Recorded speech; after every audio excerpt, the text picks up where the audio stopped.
নমস্কার বন্ধুরা, আজ আমি আপনাদের রান্না করে দেখাবো ফুলকপি দিয়ে কাতলা মাছের সঙ্গে আলু মূলো শিম দিয়ে রসা। এই দেখুন, আমি সবটা ধনে পাতা দিব।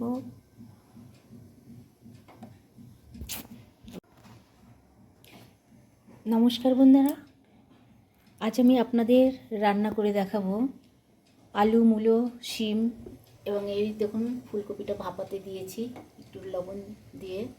এটা দিয়ে কাতলা মাছ দিয়ে রসা। এর জন্য যা যা লাগবে সবটাই আমি রেডি করে নিয়েছি। এখানে আছে টমেটো, কাঁচা লঙ্কা, ধনেপাতা, ভাজা জিরে, তেজপাতা সমস্ত আমি রেডি করে নিয়েছি। এবারে আমি মাছটাকে একটু ভেজে নেব, তার জন্য দিয়ে দেব লবণ,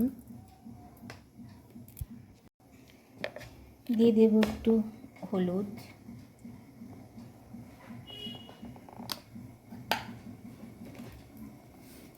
এবার কড়াইটা গরম হয়ে গেছে।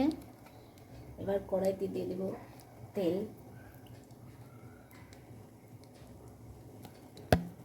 পরিমাণ মতো সাদা তেল দিয়ে দিলাম।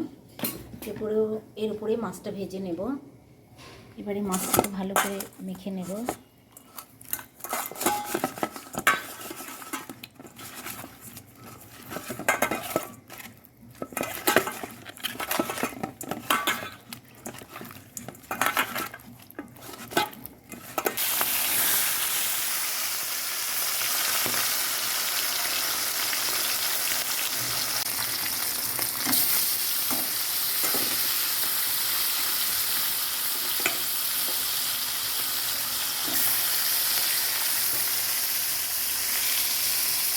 সমস্ত মাছ ফ্রাই করে নিয়েছি।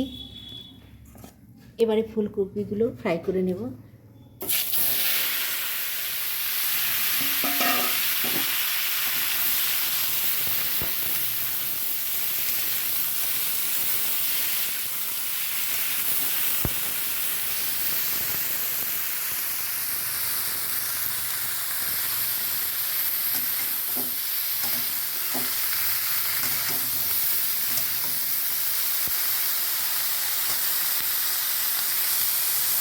এগুলো আমার ফ্রাই করে নেওয়া হয়ে গেল।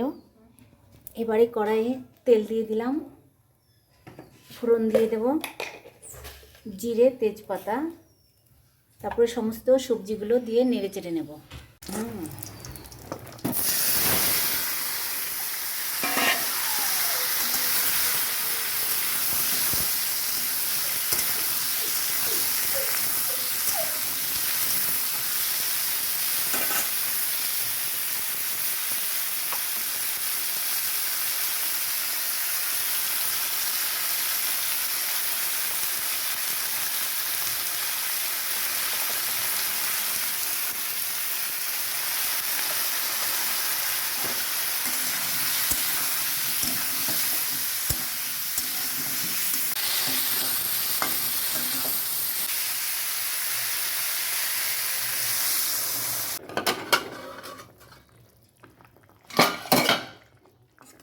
আমার সবজিগুলো সব বয়েল হয়ে গেছে, আলুটা বেশ নরম হয়ে গেছে।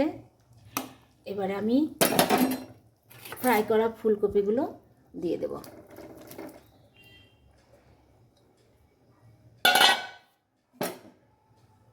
ফুলকপিগুলো দিয়ে কিছুক্ষণ ফুটিয়ে নেবার পর এবার দিয়ে দেব ভাজা কাতলা মাছগুলো।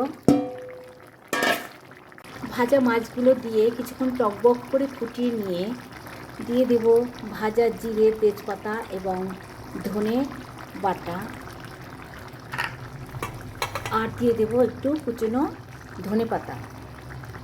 শিম, মূলো, আলু, ফুলকপি এবং কাতলা মাছের রসা আমার রেডি হয়ে গেছে। এই দেখুন বন্ধুরা, তরকারিটা নামিয়ে নিয়েছি। এবার দেখে বলুন কেমন হয়েছে। আর আপনার বাড়িতে অবশ্যই এইভাবেই রান্না করে দেখবেন, খুব ভালো লাগবে। দুপুরের লাঞ্চের সঙ্গে তো দারুণ ফাটাফাটি তরকারি।